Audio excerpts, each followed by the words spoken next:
Olá, meus queridos, que bom estar com você mais uma vez para estudarmos juntos a palavra de Deus.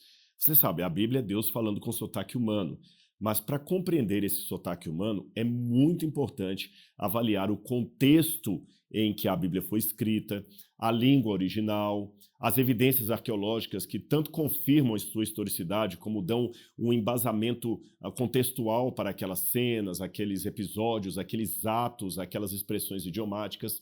E o privilégio que eu tenho de aprender essas coisas é partilhar com você.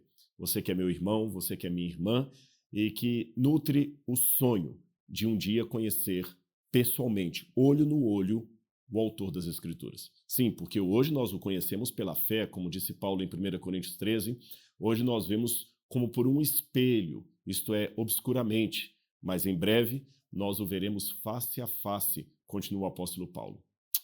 E eu aguardo com ansiedade esse dia. Aguardo com ansiedade o dia em que não haverá mais pranto, nem morte, nem dor, porque, como diz o Apocalipse, as coisas antigas se passaram. E eis que tudo se fez novo. E é por isso que estamos estudando a Bíblia aqui, para aprender mais desse plano da salvação, dessa história da redenção, e estamos no livro de Deuteronômio.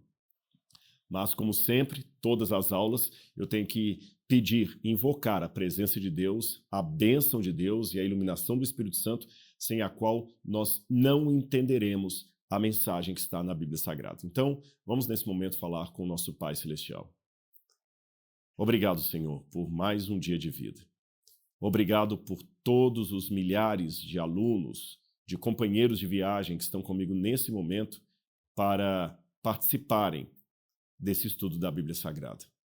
Que o Senhor possa estar com cada um, Senhor, na sua luta, na sua dificuldade, nos seus sonhos, nos seus receios.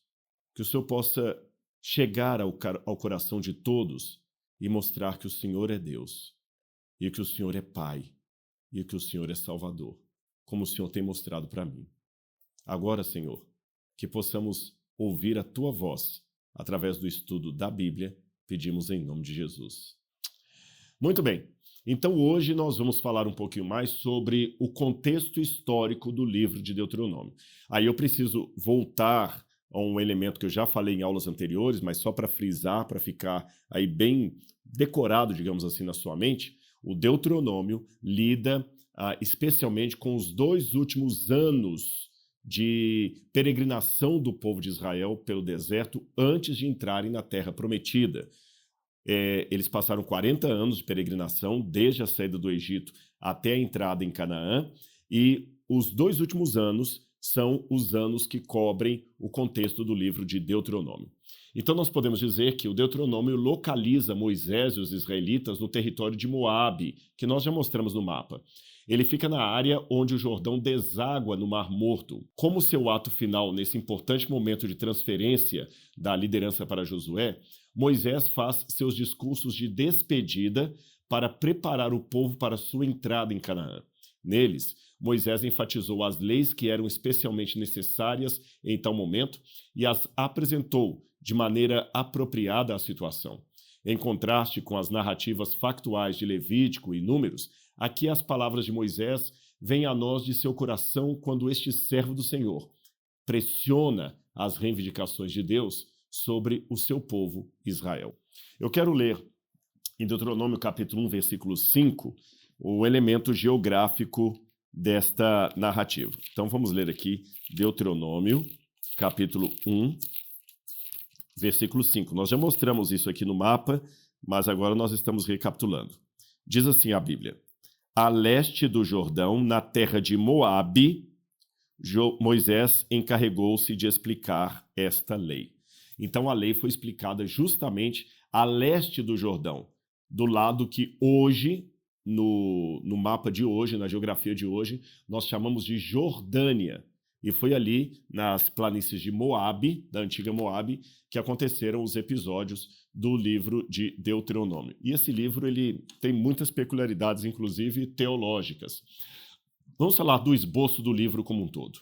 Se a gente pegar o livro, você tem um prólogo, e, novamente, me chama a atenção que até no estilo que o livro foi escrito, ele lembra muitos tratados hititas que eu havia mencionado para você em aulas anteriores, os tratados de vassalagem de um rei superior, fazendo um acordo, um pacto, uma aliança com um rei cliente, um rei menor.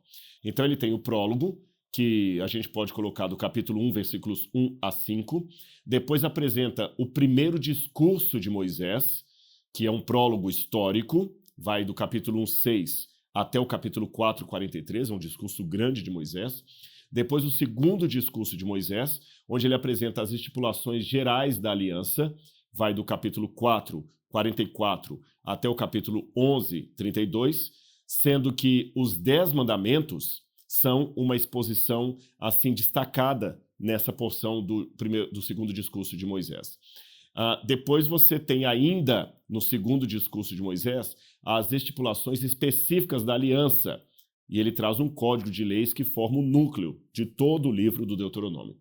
Aí você tem o terceiro discurso de Moisés, com bênçãos e maldições, que vai do capítulo 27, 1 até o capítulo 28, 68, e ainda no terceiro discurso de Moisés, é a exortação final, que vai do capítulo 29, 1 até o 30, verso 20. E o livro conclui justamente com a sucessão da liderança de Moisés, sendo os capítulos 32 e 33 uma poesia do livro. Em outras palavras, para você entender isso aqui, lembre que Moisés já tinha passado 38 anos pelo deserto conduzindo o povo de Israel. Lembre-se também que Moisés já havia passado 38 anos vagueando com o povo pelo deserto. Então ele já havia visto o povo perdendo a sua fé em Deus, tendo problemas de comportamento, desvio de conduta, impenitência, e isto fez com que o Senhor decretasse que nenhum daqueles que haviam saído do Egito entrariam na terra prometida, com exceção para as famílias de Calebe e Josué. Nem o próprio Moisés entraria na terra prometida. Então, nesse último momento, quando Moisés já está no fim da sua vida, ele aproveita aquele contexto para fazer duas coisas. Em primeiro lugar, despedir-se do seu povo e também dar-lhes as orientações da aliança, porque esse povo que agora estava com ele, repito, não era o mesmo que havia saído da terra do Egito. Então ele precisava, de certa forma, doutriná-los para entrarem na terra da promessa. Vamos lembrar uma coisa aqui. Quando os hebreus saíram do Egito, eles haviam ficado pelo menos 2 séculos e tanto ali, prisioneiros no Egito, cerca de 215 anos, como escravos. Eles eram um povo, então, que já haviam nascido na escravidão, porque 215 anos, os que chegaram com Jacó e os irmãos de José em liberdade já haviam morrido. Agora já haviam nascido outros ali no Egito e crianças que estavam nascendo na escravidão. E uma vez que eles já nasceram na escravidão, eles não sabiam o que significava ser povo livre. E não sabendo o significado de liberdade, eles talvez não estivessem maduros ainda para ter um país para eles. E devido a isto e também à sua forma de conduta em relação à aliança, eles quebraram a aliança, Deus então fez com que aquela geração morresse no deserto. Eles não estavam maduros para entrar na terra prometida. E só nesse detalhe aqui, eu já tenho um elemento para que possamos pensar. Raciocine comigo. O povo de Deus não entrou na terra da promessa porque não estava maduro o bastante para receber a bênção do Senhor. E aqui eu quero até abrir um parêntese para falar da minha própria vida e da sua. Você sabe que os psicólogos advertem de muitos problemas que nós temos, às vezes, de infância, que geram a chamada crença limitante, ou no plural, as crenças limitantes. O que significa isso? São pessoas que talvez, pelo modo como ele foi criado, pelo modo como ele reagiu aos traumas e situações da sua própria casa, da sua convivência familiar, ele adquire uma certa trave ali emocional, uma trava, melhor dizendo, uma trava emocional que o impede de crescer. Um exemplo rápido. Ele sempre ouviu na infância sua mãe dizendo: você é um imprestável, você é um infeliz, você não faz nada certo, você não se arruma direito. Ele ou ela, o menino ou a menina, podem acabar adquirindo no seu subconsciente uma ideia de: eu não faço nada certo, eu não mereço ser feliz, eu nunca correspondo ao ideal que minha mãe desejou para mim. Isto gera no inconsciente da pessoa uma crença limitante, de modo que, acredite se quiser, há pessoas geniais, talvez com um intelecto semelhante ao de Albert Einstein, mas nunca conseguem ser nada na vida além de um faxineiro de um hospital. Nota de rodapé. Não é esse exemplo, de forma alguma, a ideia de menosprezar o faxineiro de um hospital. Toda profissão é honrada. Toda profissão é honrada. O ponto que eu estou colocando aqui é apenas no seguinte aspecto. Uma pessoa com a intelectualidade de Einstein poderia estar trabalhando num laboratório de física, poderia estar dando aula numa universidade e não varrendo o chão de um hospital. Você compreendeu a analogia? Porém, por causa das suas crenças limitantes, ele nunca consegue ser promovido além de faxineiro. Ele nunca consegue ter na sua mão a chave de um carro importado. Ele só tem a chave do banheiro, que ele administra e limpa todos os dias. Por quê? Por causa das suas crenças limitantes. Portanto, o processo de salvação e santificação com Deus também implica em mudança de vida, inclusive em mudanças psicológicas. E aqui vem um detalhe curioso. Graças a Deus por isso, as crenças limitantes não nos impedem de entrar no céu, porque o Espírito Santo pode trabalhar conosco e pode fazer com que rompamos as crenças limitantes e consigamos ser salvos por Jesus. Mas talvez sejamos salvos, mas não consigamos vencer a crença limitante que não nos permite crescer nesta vida. Você percebeu o que eu quis dizer? Às vezes a crença limitante, ela sabota a nossa felicidade, ela nos faz rejeitar as pessoas que mais nos amam, elas nos fazem, as crenças limitantes, mandar para longe as pessoas que estariam prontas a nos apoiar. A crença limitante pode, às vezes, fazer com que você jogue fora oportunidades, porque está escrito lá no seu subconsciente que você não é merecedor e que você nunca deve ter aquilo ali, então você fica se anulando a vida toda. De certa forma, isto aconteceu com o povo hebreu no deserto. A crença limitante deles fez com que eles nunca deixassem de continuar com a cabeça de escravos.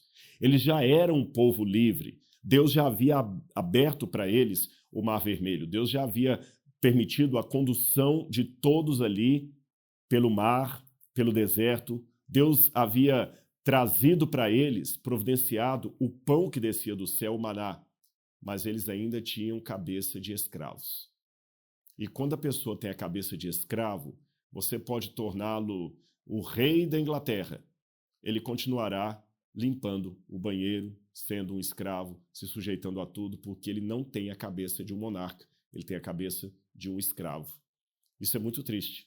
E talvez por causa de suas crenças limitantes, o povo de Israel acabava caindo em pecados, rejeitando a lei, quebrando o pacto, provocando a ira de Deus e de Moisés e correndo de volta para os bezerros de ouro que eles adoravam enquanto eram escravos no Egito. Provavelmente Deus salvou muitos desses que estavam no deserto. Claro, eu não vou acreditar agora que toda aquela nação morreu sem salvação. Muitos deles foram salvos, certamente que foram. Porém, não estavam preparados intelectualmente, mentalmente falando e emocionalmente para entrarem na Terra Prometida. Por exemplo, Arão, apesar de seus pecados, ao que tudo indica, morreu salvo. Miriam também morreu salva. Vários ali que estavam com Moisés morreram salvos, mas por estarem com uma crença limitante que ainda os prendia a uma mentalidade de escravos, Deus não pôde levá-los para a Terra Prometida porque eles não saberiam como ser dono de um país. Por isso que eles acabaram morrendo no deserto. A crença limitante que não impede a salvação pode bloquear o sucesso da sua vida e pode impedir você de receber uma bênção de Deus porque você não está maduro bastante para ela. Entendeu? Então, é por isso que uma nova geração foi gerada no deserto e esta geração foi preparada por Moisés através dos seus 3 discursos do livro de Deuteronômio para tomarem posse da terra da aliança. Então, eu vou apresentar agora uns 3 quadros aqui que apresentam esses discursos de Moisés em forma de esboço. Por que eu estou fazendo isso? Porque eu sei que muitos que estão fazendo esse curso são pessoas que também costumam pregar a Bíblia, ou ensinar na escola dominical, escola sabatina, no catecismo da sua paróquia. Então, eu coloquei esses 3 esboços aqui, 2 estão até em inglês, eu peço desculpas por isso, mas que ajudam você, quem sabe, a montar um sermão baseado no Deuteronômio. O primeiro esboço seria isso aqui, olha. Nós temos os 34 capítulos ali do Deuteronômio, e você tem o local onde tudo isso aconteceu, a planície de Moabe. Lembrando, tudo isso aconteceu na planície de Moabe, e aqui você tem um documento da renovação da aliança. A aliança que, num primeiro momento, foi feita entre Deus e o povo que ele tirou do Egito, e a aliança que agora é renovada entre Deus e os descendentes daquele povo que saiu do Egito. Então, no prólogo, aqui nós temos uma situação em que Moisés enfatiza o passado, tá certo? Que é o primeiro sermão de Moisés. Moisés conta para o povo qual a história dos seus antepassados. Uma coisa importante que nós devemos ter hoje é a conexão com o passado. Tanto no sentido geral, de saber qual a história do meu país, qual a história do meu povo, qual a história da Bíblia, quanto no sentido particular, privativo, a história da minha família, a história da minha geração. Já que hoje eu estou inspirado a fazer paralelos com a psicologia, você sabe que um dos elementos básicos também da análise, da autoanálise, da terapia emocional, é você procurar fazer uma pesquisa sobre os seus ancestrais, uma árvore genealógica emotiva da sua família. O que significa isso?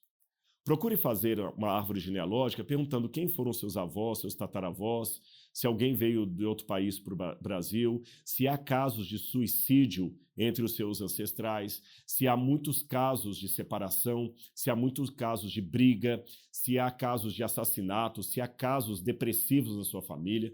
Você, montando essa árvore genealógica, você pode perceber com clareza e talvez até antecedência alguns problemas emocionais que você mesmo pode estar sujeito a enfrentar por questões de hereditariedade. E assim você pode até prevenir-se quanto a esses problemas antes que eles ocorram.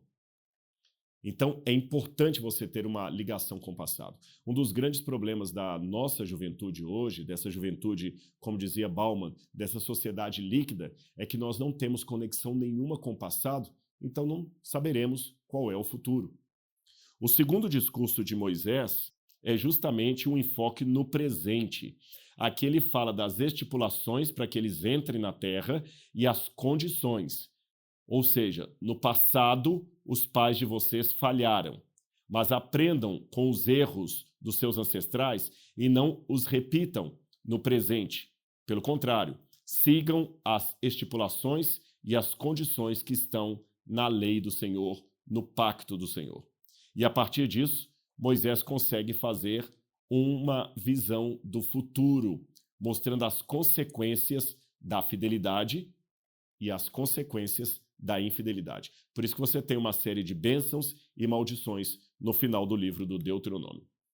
Uma outra maneira que nós temos de ver esse mesmo esboço seria entendendo o primeiro discurso de Moisés como uma revisão histórica, onde ele fala do passado, os 40 anos, ou mais propriamente os 38 anos do passado. Moisés recapitula aquela passagem, aquela jornada pelo deserto, relembra o passado e faz com que eles aprendam com os erros do passado para que não os repitam no presente. Moisés, então, faz o segundo discurso, que é uma exposição legal, olhando para cima. Então, se o primeiro discurso olhava para trás, esse, no presente, faz com que eles olhem para cima. E o terceiro discurso faz com que eles olhem para frente, para o que Deus deseja fazer por Israel. Então, fala da ratificação, da confirmação do concerto, do acordo que foi feito antes, e você tem alguns apêndices históricos, inclusive com a bênção final de Moisés, a canção de Moisés e a sua morte, que, como eu falei, provavelmente ou certamente foi escrita por uma outra pessoa. Uma outra maneira que nós temos de ver esses discursos é levando em consideração que aqui nós temos a palavra do pacto dividida entre 3 partes. os 10 mandamentos, os mandamentos correlacionados aos 10 mandamentos e as bênçãos e maldições. E então Moisés morre.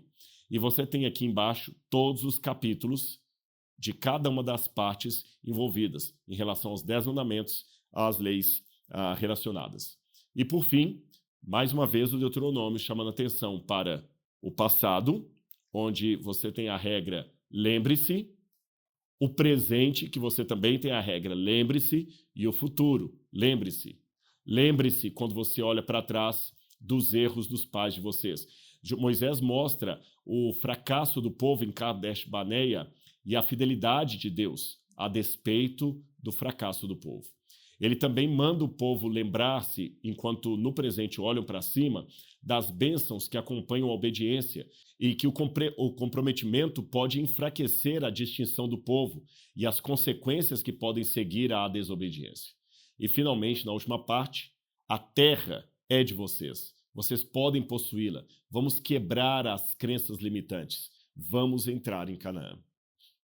Você viu que tem muitos insights para sermão, para discurso, porque a palavra de Deus, esse é um ponto importante também para você anotar, é necessário e prioritário que entendamos o contexto histórico da Bíblia, o que significava naquele tempo, as expressões idiomáticas, mas se eu não tirar lições da Bíblia para o meu presente, se eu não fizer aquela perguntinha básica, o que este conhecimento, essa informação me ajuda na caminhada hoje e na minha caminhada futura em direção à Nova Canaã, se eu não fizer esse exercício, o estudo da Bíblia vai ser um estudo inócuo, uma coisa sem cor, sem sabor, sem cheiro, sem nada, apenas uma torre de marfim dando conhecimento inútil que não serve para nada. Portanto, o conhecimento da Bíblia é prioritário em sua raiz histórica contextual, mas também na pergunta de o que significa esta lição para mim hoje? O que o Espírito Santo está querendo me mostrar a partir desse ensinamento bíblico, a partir desse comportamento do povo de Israel? Vamos continuar aqui a nossa parte. Algumas distintivas características do livro de Deuteronômio que a gente poderia apresentar. Vamos lá. Esses sermões, os 3 sermões de Moisés, contêm os apelos mais sinceros do líder Moisés para que os israelitas se lembrem do Senhor e vivam suas leis na terra prometida. Por isso que a palavra lembrem-se, ela figura quase como um leitmotiv, uma palavra de ligação em todo o livro. Lembrem-se. E, aliás, o que muita gente precisa fazer hoje é lembrar-se de algumas coisas. As instruções registradas em Deuteronômio foram dirigidas especificamente a uma nova geração cujos pais morreram no deserto após a sua rebelião. Uma das características mais notáveis do livro de Deuteronômio é a frequência com que ele é citado em outras partes das Escrituras. Eu já mencionei isso em aulas anteriores. Dos 5 livros de Moisés, Deuteronômio é o mais citado pelos profetas já no Antigo Testamento. Ele também é citado e aludido quase 100 vezes no Novo Testamento, 100 vezes em citações diretas. Mas se eu computar as citações indiretas, eu já falei isso em aula anterior, nós podemos falar de 200 menções do livro do Deuteronômio no Novo Testamento. Jesus usou versículos do Deuteronômio para destacar a sua força em responder às tentações do diabo no deserto. Quer ver? Vamos ler Deuteronômio capítulo 6. Bom, vamos ler primeiro a tentação de Jesus no deserto. Mateus capítulo 4 apresenta essas tentações e como Jesus respondeu ao diabo, tá bem? Mateus capítulo 4 diz assim: a seguir, Jesus foi levado pelo Espírito ao deserto para ser tentado pelo diabo. E depois de jejuar 40 dias e 40 noites, teve fome. Então o tentador, aproximando-se, disse a Jesus: se você é o Filho de Deus, mande que essas pedras se transformem em pães. Jesus, porém, respondeu: está escrito, o ser humano não viverá só de pão, mas de toda palavra que procede da boca de Deus. Aqui você nota que Jesus está respondendo ao diabo usando uma passagem do Deuteronômio capítulo 8, versículo 3. Então o diabo levou Jesus à cidade santa, o colocou sobre o pináculo do templo e disse: se você é o Filho de Deus, jogue-se daqui, porque está escrito: aos seus anjos dará ordens a seu respeito, e eles o sustentarão nas mãos, para que você não tropece em alguma pedra.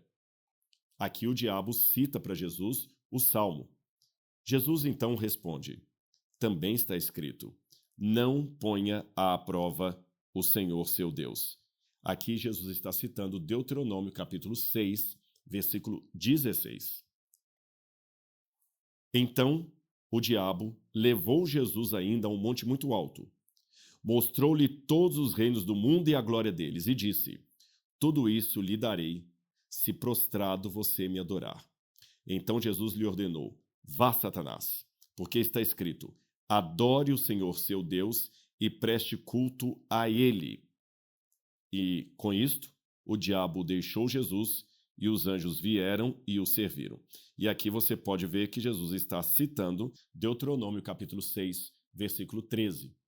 Olha que interessante como essa passagem, esse episódio da vida de Jesus parece com o livro do Deuteronômio. Onde estava o povo quando Moisés fez os seus discursos no Deuteronômio? No deserto.